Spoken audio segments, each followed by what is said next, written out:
செங்கோட்டை வீட்டில் மணல் திருடர் கூட்டம், மலை திருடர் கூட்டம், மாஃபியாக்கள், கனிம வள திருடர்கள், டாஸ்மார்க் திருடர்கள் அத்தனை பேரும் இப்போ செங்கோட்டை வீட்டில் கூட்டிட்டாங்க. நீங்கள் ஐஏஎஸ் திருடர்கள் பிரதீப் யாதவ் இவர் எங்கே இருக்கார்? செங்கோட்டை. பிடபிள்யூ ரிவ்யூ மீட்டும் அதிகாரிகள் கூடி கூட்டம் நடக்குது. அங்கே ஆதவர்ஜனா போயிருக்கு. 60,000 கோடி ரூபாய் இபியில் வருஷத்துக்கு கான்ட்ராக்ட். பழைய ஆட்சியில் வளமையாக என்ன பண்ணீங்களோ அதே வளமையாக எங்களுக்கு பண்ணுங்க. மணல் ராமச்சந்திரன், மணல் ரத்தனா, படிக்காசு, சேகர் ரெட்டி அவ்வளோ பேரும் இப்போ எங்கே சுற்றுறாங்க? செங்கோட்டைங்கிட்ட சுற்றுறாங்க. ஏன்? எங்கிட்ட மணல் எடுத்துக்கொடு.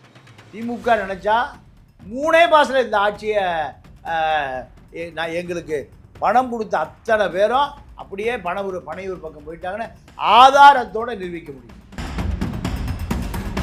அதிமுக ஆட்களுக்கு 900 கோடி ரூபாய் அரசு அபராதம் போட்டு 900 கோடி.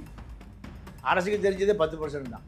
அப்போது 9,000 கோடி 10,000 கோடி திருடப்பட்டிருக்கு. இந்த திருட்டிலிருந்து தப்பிப்பதற்காகத்தான் அமைச்சர் வேணும். மெரிபா பன்னீர் சோடா, ஐ ட்ரஸ்ட் மெரிபா. தாவேக்காவை இவர்கள் மந்திரியாவதை விரும்பல. தாவேக்காவுடைய மாவட்ட செயலாளர் கட்சி விட்டு ரிசைன் பண்ணுறாரு. ஆளை பூரா அடிச்சிருக்காரு, உதைச்சிருக்காரு, தூக்கியிருக்காரு, இவ்வளோ பண்ணியிருக்காரு. இவரை நீங்கள் அமைச்சராக்குறீங்கன்னா புதுக்கோட்டையில் நான் 10 ஆண்டு காலம் உழைத்தது வீண், கட்சி விட்டு வெளியாரு. இந்த முடிவுக்கு விஜய் வந்திருக்காரு. வளர்மதி வரைக்கும் இப்போ அங்கே போயிடுச்சு. அத்தனை பேருக்கு அமைச்சர் கொடுக்க முடியாது. இடைத்தேர்தலை சந்திச்சே ஆகணும். 10 பேரை எதில் ஜெயிக்க வைக்கணும்? விசில ஜெயிக்க வைக்கணும். இதுக்கே தாவேக்கா தயாராகி விட்டது. இடைத்தேர்தல் வச்சு இவர்களை என்ன ஆக்கிடலாம்? விசில் ஆக்கிடலாம். திமுக உருவாக்கிய திருடர்கள், அதிமுக உருவாக்கிய திருடர்கள், மணல் மாஃபியாக்கள், கனிம வள கொள்ளையர்கள், குவாரி உரிமையாளர்கள், டாஸ்மார்க் முதலாளிகள் அத்தனை பேர் எங்கே இருக்கான்? பனையூரில் காத்துக்கிறாங்க. அப்போ திராவிட ஆட்சி ஒளிஞ்சிருச்சு, திராவிட இயக்கம் ஒழிக்கப்பட்டது, லஞ்ச லாவணிய ஊழல்லாம் ஒழிக்கப்பட்டது அப்படின்னு நம்ம மக்கள் எடுத்துக்கொள்ள முடியாது. வணக்கங்க. வணக்கம். விஜய் அவர்கள் பொறுப்பேற்று ஒரு 5 நாட்கள் முடிஞ்சு சட்டமன்றத்தில் ஏற்கனவே உதயநிதி பேசினதெல்லாம் பார்த்தோம். மகளிர் உரிமை தொகையை நீங்கள் செயல்படுத்தணும், மாணவர்கள் இந்த விஷயங்கள்லாம் பண்ணிகிட்டு இருக்காங்க அப்படின்னு சொல்லி அவர் பேசினார். திமுகவுடைய அதே திட்டங்களை ஏற்கனவே மாணவர்களுக்கு 1000 அதெல்லாம் போட்டார். இன்றைக்கு மகளிர் உரிமை தொகையும் போட்டார். இது ஒரு கால அவகாசம் வேணும் அவருக்கு 2,500 ரூபா போடுவதற்கு அப்படின்னு புரிஞ்சுக்கிறதா, திமுகவுடைய திட்டங்களை செயல்படுத்துவதுங்கிறத எப்படி புரிஞ்சுக்கிறது? இல்லை, இப்போது அரசு மாறினால் கடந்த ஆட்சியில் செய்த அதே சலுகைகளை தொடருவது இயல்பு தான். ஏன்னா வந்தோடனேமே பழைய ஆட்சிக்கு நல்ல பேர் வாங்கி கொடுக்க மாட்டாங்க. ஏன்னா இப்போ திமுக ஆட்சி, அதிமுகவிலும் திமுக ஆட்சி வந்தது. திமுக ஆட்சி வந்த பிறகு ஒரு 2.5 வருடம் அதிமுக ஆட்சியில் நடந்த அத்தனை சலுகைகளையும் தொடரும். அதன் பிறகு தான் திமுக ஆட்சியை தக்க வைத்துக் கொள்வதற்கும் வெற்றி பெறுவதற்குமான திட்டம் தயாராகும். இதுதான் வளமையாக உள்ளது. இப்போ தாவேக்க ஆட்சிக்கு வந்த பிறகு எந்த திட்டமும் நிறுத்தப்படாது, அதே திட்டம் தொடரும். ஆனால் இனிமேல் தாவேக்க ஆட்சிக்கு வருவதற்கான திட்டத்தை யோசித்து கொண்டிருப்பார். அது இப்போ செங்கோட்டை வீட்டில் திராவிட இயக்கம், அதிமுக திமுக 2 இயக்கங்களும் உருவாக்கிய திருடர் கூட்டம், மணல் திருடர் கூட்டம், மலை திருடர் கூட்டம், மாஃபியாக்கள், கனிம வள திருடர்கள், டாஸ்மார்க் திருடர்கள் அத்தனை பேரும் இப்போ செங்கோட்டை வீட்டில் கூட்டிட்டாங்க. நீங்கள் ஐஏஎஸ் திருடர்கள் பிரதீப் யாதவ் உதயநிதியினுடைய துணை முதலமைச்சருடைய செக்ரட்டரி நம்பர் 1, இவர் எங்கே இருக்கார்? செங்கோட்டை வீட்டில். எதில் கைது போட சொன்னாலும் கைது போடுவார் பிரதீப் யாதவ். எதில் கைது போட சொன்னாலும் இங்கே போடுவார்.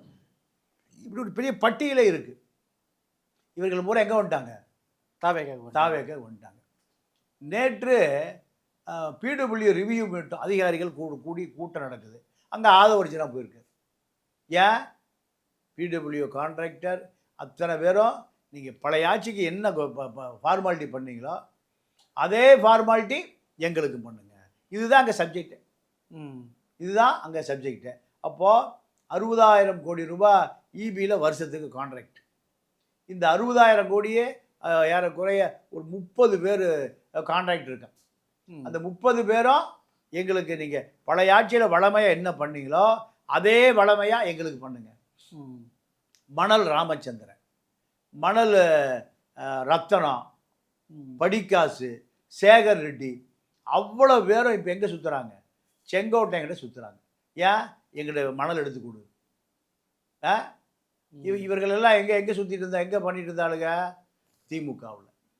இப்படி அத்தனை பேரும் இடம் மாறிவிட்டார்கள். இதை திமுக கண்டுகொள்ளாது. அதுதான் ஸ்டாலின் வீட்டுக்கு போனது.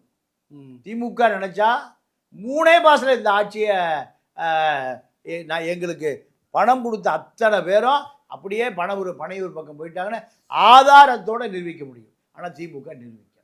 உதயநிதி என்ன சொல்லிட்டாரு? சுமூகமாக அரசு நகரும் சொன்னாரா? இதுதான் அர்த்தம். இரண்டாவது இன்னொரு பெரிய விஷயம் என்னென்னா, திமுக ஆட்சி காலத்தில் 5 லட்சம் கோடியும் அப்படியே ஜி ஸ்கொயர் பக்கம் திருப்பப்பட்டது. ஜி ஸ்கொயருடைய சொத்து மதிப்பு இன்றைக்கி 5 லட்சம் கோடி.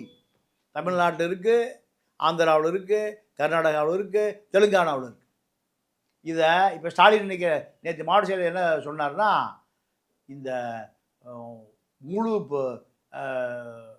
ஆட்சிக்கு வராத காரணம் நானே பொறுப்பேற்றுக்கிறேன். ஆமாம். ஏன்னா மாவட்ட செயலாளரை நீங்கள் கடிஞ்சு பேசுனீங்கன்னா போய் படுத்துருவான். மீண்டும் இந்த பணத்தை காப்பாற்றுவதற்காகவது கட்சி இருக்கணும். அவர் என்ன சொல்கிறாரு? நான் இணையதளம் சொல்கிறேன், நீங்கள் என்னென்ன தவறு நடந்ததோ எல்லாம் அனுப்புங்கிறாரு. நான் ஒரே மெயில் தான், நீங்கள் திருடியதை பூரா ட்ரெஸ்ஸில் சேர்த்துருக்கு. அடுத்து நீங்கள் தான் முதலமைச்சர். உங்கள் மாப்பிள்ளைட்ட கொடுத்த காசு 10 ரூபா பாலாஜி திருடின காசு, நேரு திருடியது, இதை அடித்த மக்கள் சொத்தை அடித்த கொள்ளையை பூரா 5 லட்சம் கோடி கடன் ஆயிருக்கு. 5 லட்சம் கோடி பட்ஜெட். நீங்கள் அந்த 5 லட்சம் கடன் வாங்காமல் தான் 50 ஆண்டுகள் ஆட்சி நடந்தது. இந்த 5.5 லட்சம் கோடி கடன் அதிகமாக ஆகாமல் இந்தியா சுதந்திரம் அடைந்ததுலேருந்து எடப்பாடி ஆட்சி விட்டு இறங்க வரைக்கும் இந்த 5 லட்சம் கோடி தான் கடன் ஆச்சு. இவங்க வந்த பிறகு 5 வருஷத்தில் அப்படின்னா பெரிய பிரம்மாண்ட பாலங்கள், பிரம்மாண்ட தொழிற்சாலைகள், பிரம்மாண்ட என்எல்சி போல் அப்படி எதுவுமே நடக்கலை. குவாரியை நீங்கள் அரசுடைமை ஆக்கினால அரசுக்கு 1 லட்சம் கோடி வரும். இந்த குவாரியில் யார்கிட்ட இருக்கு? அரசியல்வாதிகிட்ட தான் இருக்குது. இப்போ அதிமுக ஆட்களுக்கு 900 கோடி ரூபாய் அரசு அபராதம் போட்டிருக்கு. 900 கோடி. அரசுக்கு தெரிஞ்சதே 10% தான். அப்போது 9,000 கோடி 10,000 கோடி திருடப்பட்டிருக்கு. இந்த திருட்டிலிருந்து தப்பிப்பதற்காகத்தான் அமைச்சர் வேணும். நீங்கள் ஹெல்த் விஜயபாஸ்கர் ஷோபான ஒரு அம்மா நேற்று போய் முதலமைச்சர் விஜய் பார்த்துருக்கு. 3வது வீடு சாலி கிராமத்தில். அந்த அம்மா பார்ப்பன குடும்பம், 10 லட்ச ரூபா ரொம்ப கஷ்டப்படும் போது கொடுத்து உதவி செய்த குடும்பம். என்ன அமைச்சராக இருந்த விஜயபாஸ்கர் கொலை செய்ய முயற்சிச்சார் போய் சொல்லிட்டு வந்துருக்கு. கார் அடித்து பிரட்டி காரு தலைகீழ கவுந்துருக்கு. தற்செயலாக நடந்ததல்ல, திட்டமிட்டு நடந்ததுன்னு அந்த அம்மா போய் சொல்லிட்டு வந்துருக்கு. ஒரு கலெக்டருக்கே தான் நிலைமை. 2 தாசில்தாரை காணோம், ஒரு பிடிஓவை காணோம். இப்படி இதெல்லாம் எதில் நடக்குது? குவாரியில். இவர்களுக்கு எம்ஜிஆர் முக்கியம் இல்லை, ஜெயலலிதா முக்கியம் இல்லை, இரட்டை இலை முக்கியம் இல்லை, எடப்பாடி முக்கியம் இல்லை. இந்த 3 பேர் 3 பேர் தான் அதிமுகவை உடைத்து கொண்டு நீங்கள் அப்படியே திமுக பக்கம் தொழில் செய்தவர்கள். போன ஆட்சியில் இவர்களுடைய குவாரிகள் நடந்துகிட்டே இருந்தது. அப்போ யாருக்கு மாமூல் கொடுத்துருப்பான்? திமுகவுக்கு மாமூல் கொடுத்துருப்பாங்க. இப்போ யார் இப்போ எங்கே வந்திருக்காங்க? தாவேக. இவர்களெல்லாம் உண்மையான அதிமுகவா? சரிங்க. இப்போ குறிப்பாக இப்போ என்னென்னா, இப்போ அதிமுகக்குள்ளே நம்ம நேற்றே பேசியிருந்தோம், 2 தரப்பா பிரிஞ்சிருக்கிறாங்க. 22 பேர், இப்போ 25 பேர் அப்படின்னாங்க. இப்போ கேசி வீரமணி இப்போ எடப்பாடி தரப்பு பக்கம் வந்துட்டாரு. இப்போ என்னன்னா, போய் ஆளுநர் தரப்புல போய் ஒரு தரப்பு தகுதி நீக்கம் செய்யணும் அப்படின்னு சொல்றாங்க. ஆளுநரால அது சபாநாயகர் கையில தான் அந்த முழு அதிகாரம் இருக்கு. ஸோ இது என்ன நடக்கும் அங்க அடுத்து? இதில் இந்திய அரசியல் சாசன சட்டப்படி தேர்தல் ஆணையம் தான் இந்த அரசியல் கட்சிகளை அங்கீகரிக்கும். ஆமாம். அப்போது ஃபார்ம் 17 இந்த இதில் கையெழுத்திடுகிற அதிகாரம் எடப்பாடிக்கு இருக்கு, பொதுச் செயலாளர். பொதுச் செயலாளர். அப்போது இப்போ இருக்கக்கூடிய வேலுமணி, தங்கமணி, வீரமணி, ஹெல்த் விஜயபாஸ்கர், சிவி சண்முகம், இத்தனை இப்போ 25 பேர் வெற்றி பெறுவதற்கு இரட்டை இலை சின்னத்தை கொடுத்தது எடப்பாடி. ஆமாம். இப்போ அது இதே எடப்பாடி ஒரு கொறடாவை போட்டிருக்காரு அக்ரி கிருஷ்ணமூர்த்தி. ஆமாம். எடப்பாடியுடைய விருப்பம் என்னன்னா ஆதரித்து வாக்கு போடக்கூடாது, இதை கொறடா போல சொல்கிறாரு. இதை மீறி விட்டார். ஒன்று எடப்பாடி அந்த ஃபார்ம் 17 அதில் அதை கொடுக்கும்போது நீங்கள்லாம் அதிமுக சட்டமன்ற உறுப்பினர் ஒன்று. ரெண்டாவது சபாநாயகருக்கு முழு அதிகாரம் இருக்குது. சபாநாயகருக்கு நீதிமன்றம் உத்தரவிடவே முடியாது. ஆமாம். அப்போ கொறடா தான் அந்த கட்சி சார்ந்த சட்டமன்ற உறுப்பினர்களுக்கு உத்தரவிட முடியும். அப்போ இவர் உத்தரவிடுகிறார், அதையும் மீறிவிட்டார். இப்போ உச்ச நீதிமன்றத்துக்கு போனால் கடைசியாக உச்ச நீதிமன்றம் தான் போகும். உச்ச நீதிமன்றம் அசெம்பிளி செயலாளர், சட்டசபை செயலாளருக்கு தான் உத்தரவிட முடியும். உங்கள் சபாநாயகரை சொல்லி இவர்களை தகுதி நீக்கம் செய்யுங்க. சட்டப்படி 2 முறை அவர்கள் ஒப்புக்கொண்டு கையெழுத்து வாங்கிய ஃபார்ம் 17 கட்சியினுடைய சட்ட விதிகளின்படி மீறி இருக்கிறார்கள். ரெண்டாவது கொறடா அவரை யார் அங்கீகரிக்கிறார்? இந்த தேர்தல் விதிமுறைப்படி தேர்தல் ஆணையம் அங்கீகரிக்கப்பட்டு அதிமுகவுடைய கட்சியினுடைய சட்டசபை கொறடாவை அங்கீகரிக்கப்பட்டவர் சொல்றதையும் மீறி இருக்கார்.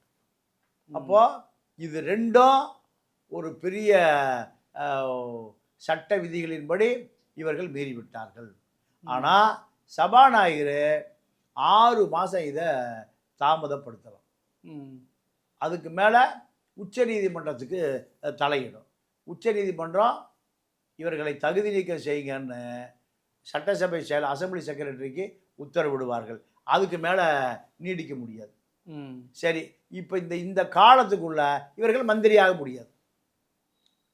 ஆனால் உச்ச நீதிமன்றத்துக்கு மற்றொரு தீர்ப்பு இருக்குங்கல்ல, அதாவது சபாநாயகர்களுடைய அதிகாரத்தில் இருக்கும் போதும் அமைச்சரவை பண்ணுறதுல ஒன்றும் தடை இல்லைன்னு சொல்லிட்டு ஏற்கனவே ஒரு தீர்ப்பும் இருக்குங்கல்ல. இல்லை, தீர்ப்பு இருக்கு. ஆனால் இப்போ என்ன நடக்குதுன்னா, தாவேக்காவை இவர்கள் மந்திரியாவதை விரும்பலை. என்னன்னா, புதுக்கோட்டையில் தாவேக்காவுடைய மாவட்ட செயலாளர், அந்த மாவட்ட செயலாளர் இப்போ கட்சி விட்டு ரிசைன் பண்ணுறங்கிறாரு.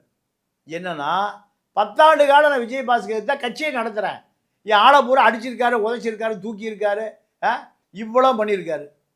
இவரை நீங்கள் அமைச்சராக்குனீங்கன்னா புதுக்கோட்டையில் நான் 10 ஆண்டு காலம் உழைத்தது வீண், கட்சி விட்டு வெளியேறேன். இது இடியாக இறங்கியிருக்கு. இதே நிலைமை விழுப்புரத்தில், இதே நிலைமை கோயம்புத்தூரில், இதே நிலைமை வேலூரில். அப்போது நம்ம கட்சிக்காரங்க நம்ம முன்னுரிமை கொடுக்கணும். இருந்தாலும் இவர்களையும் விடக்கூடாது, ஆட்சிக்கு வந்து போயிடும். அப்போது 4 பேருக்கு அமைச்சர் கொடுக்கலாம், 4 பேர் ஒரு 10 பேர் வாரியம் கொடுக்கலாம், இவர்களை வைத்துக் கொள்ளலாம். இந்த முடிவுக்கு விஜய் வந்திருக்காரு. இருந்தாலும் அத்தனை பேர் அமைச்சர் கேட்குறாங்க. வளர்மதி வரைக்கும் இப்போ அங்கே போயிடுச்சு. அத்தனை பேருக்கு அமைச்சர் கொடுக்க முடியாது. அமைச்சர் கொடுக்கலைன்னா என்ன பண்ணுவாங்க? கிளம்பி போயிடுவாங்க.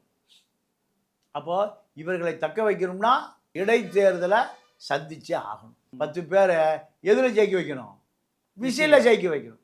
இதுக்கே தாவேக்கா தயாராகி விட்டது. இடைத்தேர்தல் 6 மாதம் ஓட்டுவோம், இல்லை 1 வருஷம் ஓட்டுவோம், அதுக்கு மேலே ஓட்ட முடியாது. அப்போ இடைத்தேர்தல் வச்சு இவர்களை என்ன ஆக்கிடலாம், பிசிலாக்கி விசில் ஆக்கிடலாம். இதுதான் இப்போ இருக்கக்கூடிய திட்டம். அதாவது எம்ஜிஆர் கட்சியெல்லாம் விசில் அடித்தான் கட்சி, விசில் அடித்தான் கட்சிக்குவான். இப்போ எம்ஜிஆர் கட்சியிலேருந்து யாரை காப்பாற்ற வேண்டியதாக இருக்குது? அங்கேயும் விசில், இங்கேயும் விசில். இப்போ அதிமுக சட்டமன்ற உறுப்பினர்கள் கடைசியாக விசில் சின்னத்தில் நின்று தான் ஜெயிச்சு தாவேக்காவாக குறைஞ்சது 10 பேர், ரொம்ப இறுக்கி பிடிச்சா 10 பேர். இப்போ இருக்கிற 25 பேரில் 15 பேர் ரிட்டர்ன் ஆயிடுவாங்க. எடப்பாடி தர பேசிகிட்டே இருக்கு, நீங்கள் உங்களுக்கு எல்லா சௌகரியம் பண்ணித்தரேன், அங்கே உங்களுக்கு எந்த சௌகரியம் கிடைக்காதுன்னு. அப்போ இப்போ பொதுக்குழு உறுப்பினர்கள்ட்ட ஆதரவு கேட்டு போகிறாங்க. நீங்கள் அதிமுகவே இல்லை, உங்களுக்கு நாங்கள் எதுக்கு ஆதரவு கொடுக்கணும்? இந்த பதில் வருது. இல்லை, ஆனால் நமது எம்ஜிஆர் இதெல்லாம் நமது அம்மா இதெல்லாம் இருக்கட்டும், நியூஸ் சேனலாக இருக்கட்டும், அதிமுகவுடைய அதிகாரப்பூர்வ ஏடுகளும் தொலைக்காட்சியும் ரெண்டுமே எடப்பாடி பழனிசாமிக்கு எதிராக மாறி இருக்கே. என்ன காரணம்னா, அதிமுகவுடைய விழுப்புரம் மந்திரியாக இருந்து சிவி சண்முகனுடைய அண்ணன் ராதாகிருஷ்ணன் தான் பொறுப்பு. கல்யாண சுந்தரமா? கல்யாண சுந்தரம் இல்லை, கல்யாண சுந்தரம் அங்கே போக மாட்டார், எடப்பாடிட்டு போயிடுவார். அவருக்கு இப்போ வேலை இல்லை, அங்கே வேலை பார்க்குறாரு தவிர அவர் யாருடைய ஆதரவாளர்? எடப்பாடி. அது இன்னும் ஒரு தீர்மானமாக தெரியல. அப்போ அவர் இனி தொடர்ச்சியாக கல்யாண சுந்தரம் ஒரு கம்யூனிஸ்ட் வந்தவர், தாவேக்காவில் போவதா அதிமுக தொடர்வதா என்பது இன்னும் தனிப்பட்ட விருப்பம், இன்னும் முழுமையாக தெரியல. வெளியேறிவார் பாதி பேர் சொல்கிறாங்க, இல்லை வேலுமணியோடு பயணிப்பார்னு சொல்கிறாங்க. வேலுமணி கூப்பிட்டு நீங்கள் அண்ணா எடப்பாடியோடு போக வேண்டாம், உங்களுக்கு தேவையானதை நான் பண்ணித்தர்றேன், சென்னையிலேயே வீடு வாங்கி தரேன், சென்னையிலேயே காரு, உங்களுக்கு எந்த காலத்திலும் கஷ்டப்படாமல் உங்களுக்கு ஒரு நல்ல பெரிய தொகை ஃபிக்ஸட் டெபாசிட் வட்டி வர்ற மாதிரி இப்படியெல்லாம் பேசியிருக்காருன்னு சொல்கிறாங்க கல்யாண சுந்தரத்துக்கு. அது கல்யாண சுந்தரம் இதே போதும் அங்கேயே செட்டில் ஆகிறாரா, இல்லை எனக்கு அரசியல் தான் வேணும்னு அதிமுக வராரான்னு பொறுத்திருந்து தான் பார்க்கணும். அதிமுக சட்டமன்ற உறுப்பினர்கள் கடைசியாக இப்போ விஜய் கூப்பிட்டு ஒரு ஃபைனல் பண்ண போகிறார். நீங்கள் 6 மாத காலம் அதிமுக, இல்லை 1 வருஷம் அதிமுக, அதற்கு பிறகு நீங்கள் தாவேக்கால இணைந்து கொள்ளணும். அப்படி உறுதியாக இணைந்து கொள்ளுவர்கள் மட்டும் பயணிக்கலாம். அவங்க தான் அமைச்சர். இப்படி ஒரு டீலிங் இருக்குது. இப்போ வளர்மதி கடைசி நேரத்தில் கிளம்பி போயிருக்கு அமைச்சர் பதவின்னு, அதுக்கெல்லாம் வாய்ப்பே இல்லை. சரிங்க, இன்னொரு பக்கம் தாவேக்காவுடைய அறிவிக்கப்படாத ஒரு பொருளாளராக இந்த பொருளாதார விஷயத்தை மேலாண்மை செய்தா மார்டின் குடும்பம் இருக்குங்கிறாங்களே, உண்மையாது? இப்போ 77 எம்ஜிஆர் ஆட்சி, 80 வரைக்கும் மிஸ்டர் கிளீன், ஒருத்தரை கை நீட்டக்கூடாது. விஜய் சொன்னார்ல, எரேஸ் பண்ணிடணும். இது போன்ற திட்டங்கள் இருந்தால் எந்த பிடபிள்யூ, எந்த ஹைவேஸு, எந்த மணல் மாஃபியாக்கள், சாராய மாஃபியா பக்கத்திலே வராமல் பார்த்துக்கிட்டார். யார்? எம்ஜிஆர். ஆனால் திமுக அழுத்தத்தில் ஆட்சி கவுந்து போச்சு. ஆட்சி கவுந்து போன பிறகு அரசியலே வேண்டான்னு முடிவு கொண்டார். அப்போது எஸ்டிஎஸ் போன்ற மூத்த அமைச்சர்கள்லாம் போய் உங்களை நம்பி வந்தாச்சு, கருணாநிதி எல்லாத்தையும் அழிச்சு போடுவார், நீங்கள் மீண்டும் அரசியலுக்கு வரணும். என்னோட காசு இல்லைப்பா. யார் சொன்னது? எம்ஜிஆர் சொன்னது. சத்யா ஸ்டுடியோவை கொண்டு போய் அடைக்கல ராஜுன்னு திருச்சியில் ஒரு காங்கிரஸ்காரர் இருந்தார். அவர் ரயில்வே கான்ட்ராக்டர். 35 லட்ச ரூபா அன்னைக்கு. 35 கோடி.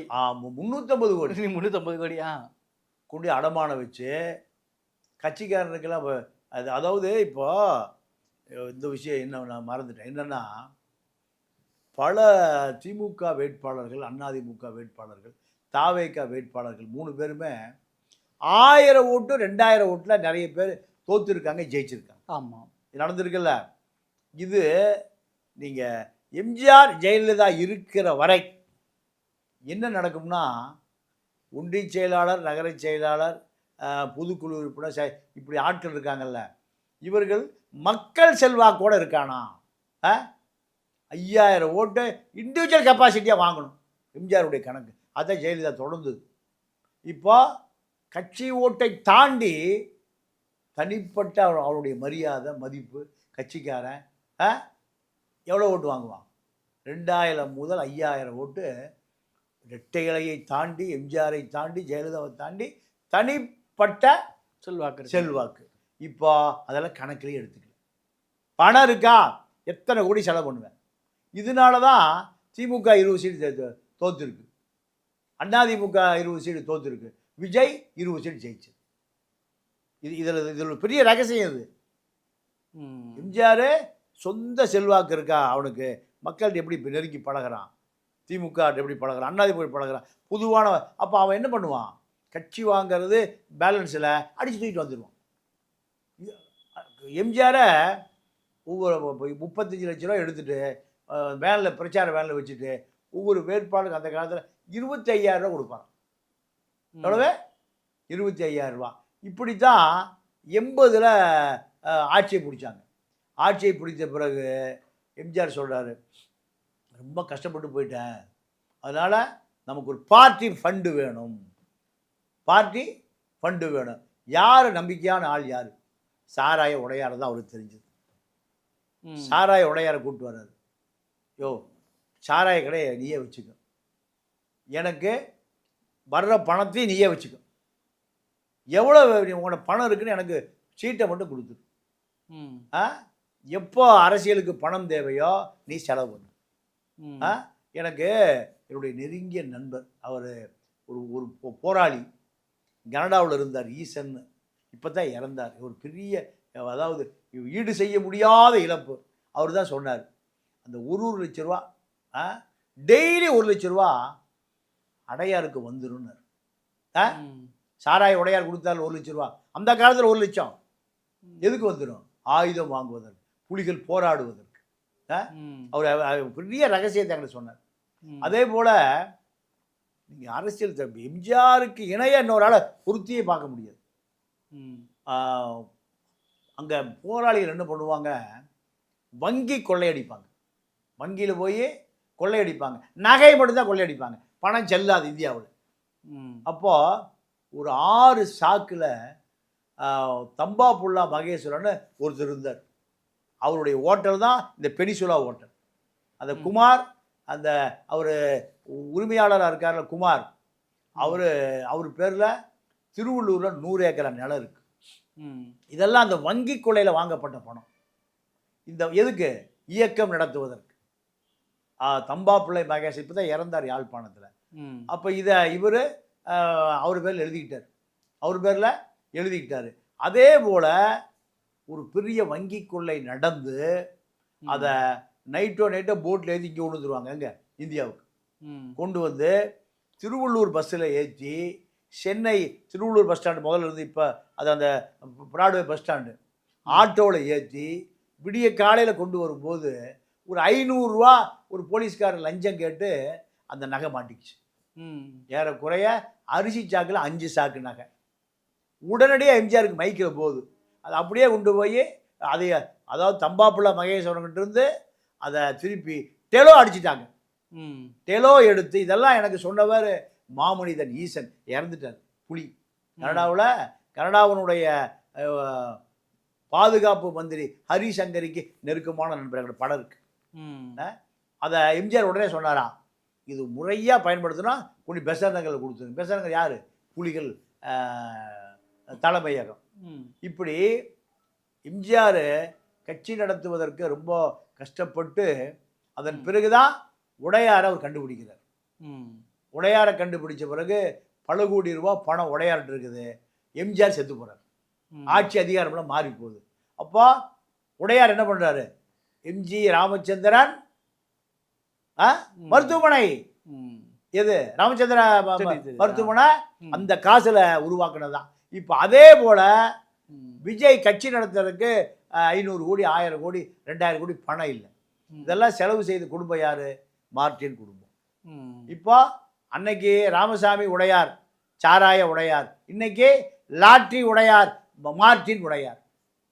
காலம் எப்படி வருது பார்த்தீங்களா? அப்போ இன்னைக்கு முழு அதிகாரமும் ஆட்சியும் யார்கிட்ட இருக்கு? மார்ட்டின் போயிடுச்சு. எந்த பணம் வந்தாலும் நீங்கள் மார்ட்டின் போயிடும், எனக்கு சீட்டு வந்தால் போதும். இல்லை, இப்போ எடப்பாடி பழனிசாமியே இந்த தகுதி நீக்கம் செஞ்சவங்களாம் பல பேருடைய மாவட்ட செயலாளர் பொறுப்புகளை பிடுங்கி இருக்கிறாரு. லீமா ரோஸ் பண்ணலை. அது எதுனால? ஏன்னா அங்கேயே ஒரு 250 கோடி செலவாயிருக்கு. பார்ட்டி ஃபண்ட் யாருக்கு? எடப்பாடிக்கு. எடப்பாடிக்கு 200 கோடி ரூபாய் லீவர் ஹவுஸ் கொடுத்து அதை தான் கட்சிக்காரர்களை பிரித்து கொடுத்துருக்காரு. அதே போல் லால்குடியில் 60 பேர் ஒன்றியம் நகரம் வேலை பார்த்துருக்காங்க. அத்தனை பேருக்கும் 50 லட்ச ரூபா பெருமானமாக ஒரு ஃபார்ச்சூனர் கார் கொடுக்கப்பட்டிருக்கு. அதிமுகவுக்குள்ளேயும் அரசியல் இருக்குது, திமுகவுக்குள்ளேயும் அரசியல் இருக்குது, தாவேக்காக்குள்ளேயும் யார் அரசியல்? மார்ட்டின் குடும்பம். மார்ட்டின் குடும்பம் இல்லாமல் இப்போ தமிழ்நாட்டு அரசியலே இல்லை. நான் என்ன கேட்குறேன், பாவம் இந்த லாட்ரி 5 லட்சம் கோடி உங்களுக்கு எப்படி வந்தது? உழைக்கிறவன், கஷ்டப்படுறவன், மூட்டை தூக்குறவன், அப்படியே லட்சாதி ஆயலான்னு உழைச்சி கொண்டு அந்த காசை வாங்கி சுரண்டி பார்த்து அவன் நீங்கள் 5 லட்சம் கோடினா 5 லட்சம் கோடி ரத்தம் வியர்வை. இத்தனைக்கு நீங்கள் இயேசு கிறித்துவ ஆச்சாரமான குடும்பம். இந்த பாவ காசை 5 லட்சம் கோடி வச்சுருக்கீங்க. இப்போ தமிழ்நாட்டில் திருடப்படுகிற பணம் பூரா உங்கள் வீட்டுக்கு சேருது. இது நியாயமா, நேர்மையா சொல்லுங்கள்? எம்ஜிஆர் செத்து போனார், எம்ஜிஆர் சொத்து பூரா நாட்டுடைமை ஆகிப்போச்சு. காது கேளாதார் பண்ணு எல்லா இடத்துலையும் போங்கடா. அவர் என்ன குடநாட்டிலே போய் குழுன்னு இருந்தார்? இல்லை. அப்போது எம்ஜிஆரோ கட்சி நடத்துவதற்கு காசு வாங்கினார், சாராய உடையாட்ட காசு வாங்கினார். ஆனால் அந்த அந்த சாராய காசை, பாவ காசை எங்கே கொடுத்தாரு? புலிகளுக்கு கொடுத்தார். மீதியா எம்ஜிஆர் இறந்து போன பிறகு ராமசாமி உடையார் என்ன பண்ணார்? எம்ஜிஆர் ஆஸ்பத்திரி கட்டி வச்சுருக்கார்.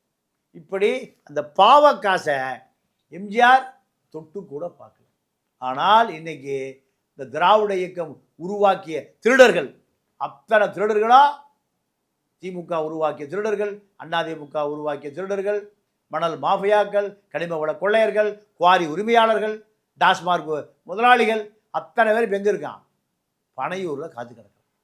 அப்போ திராவிட ஆட்சி ஒளிஞ்சிருச்சு, திராவிட இயக்கம் ஒழிக்கப்பட்டது, லஞ்ச லாவணிய ஊழல்லாம் ஒழிக்கப்பட்டது அப்படின்னு நம்ம மக்கள் எடுத்துக்கொள்ள முடியாது. அது இப்பொழுது தொடர ஆரம்பித்திருக்கு வேற வடிவத்தில். அதுதான் அதை விட முக்கியமான செய்தி.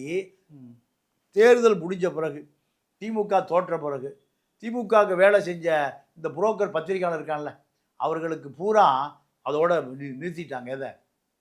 பண்டிகை. இப்போ இணைஞ்சாச்சு 2 பேரும். எது?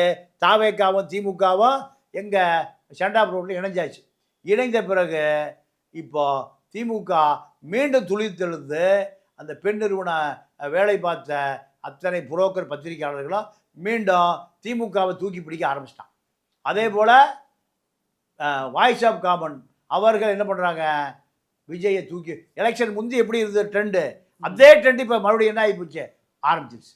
இப்போ மக்கள் எது உண்மை, திமுக சொல்கிறது உண்மையா இல்லை தாவேக்கா சொல்கிறது உண்மையா, எது உண்மைன்னு குழம்பி போய் கிடக்கிறாங்க. ஒரு முடிவுக்கு வர முடியல. இவங்க என்ன நினைக்கிறாங்க? அந்த அந்த பழைய டெம்பரேச்சரை அப்படியே மெயின்டைன் பண்ணணும். திமுக என்ன நினைக்குது? இவர்களை காட்டி கொடுக்காம நாம நம்மளுடைய அந்த என்ன சொல்கிறது, நம்மளுடைய இமேஜ், நம்மளுடைய இமேஜ் மாதிரியா அந்த திமுக மீது இருக்கிற அந்த ஒரு இமேஜ், அந்த பெருமை, அது வீழ்ந்து போய் விடக்கூடாது. திமுக தீய சக்தி ஊழல் கட்சிங்கிற அந்த விஷயம் அடிபட்டு போயிடக்கூடாது. நம்முடைய நிலைமையை யாருக்கு ஈக்குவலா? தாவேக்காக ஈக்குவலா நம்முடைய நிலைமையை தக்க வச்சுக்கணும். அதுதான் எதிர்காலத்துக்கு நல்லது என்று அதே இந்த மீடியாவில் இருக்கக்கூடிய வாடகை வாயர்கள் எல்லாம் இப்போ பழையபடி ஒரு வாரமாக சோகத்தில் கிடந்தான். பாதி பேர் அவன் பூரா இப்போ என்ன பண்ணிட்டான்? பேச ஆரம்பிச்சிட்டான். இது இந்த நாட்டுக்கு மிகப்பெரிய அபாயம். உண்மை என்னென்ன மக்களுக்கு போய் சேராது. உண்மை என்னென்ன மக்களுக்கு போய் சேராது. இது இந்த போக்கு ரொம்ப ஆபத்தான போக்கு. இந்த இருந்தாலும் சமூக வலைதளங்களும் திமுக பாதி பேர் எவ்வளோ பேசுகிறான், இந்த பக்கம் தாவேக்கா பாதி பேர் எவ்வளோ பேசுகிறான். முன்னணி பத்திரிகைகளுக்கு அரசு விளம்பரம் கோடிக்கணக்காக வாரி இறைப்பதற்கு ஒப்பந்தங்கள் போடப்பட்டது. தொலைக்காட்சிகளை தேர்தலுக்கு முன்பு முன்னணி தொலைக்காட்சிகள் எனக்கு தெரிஞ்சு 5 தொலைக்காட்சிகள் ஆதவரிஜினா தான் பாஸ், ஆதவரிஜினா தான் பாஸ். இப்போ அது மீண்டும் தொடர ஆரம்பித்திருக்கிறது. மக்களுக்கு எந்த உண்மையும் போய் சேருவதை தடுக்கப்படுகிறது. சரிங்க, பல்வேறு விஷயங்களை சொல்லியிருக்கீங்க. கருத்துக்கு நேரத்துக்கு மிக்க நன்றி. நன்றி, வணக்கம். மெரிபா பன்னீர் சோடா. I trust மெரிபா.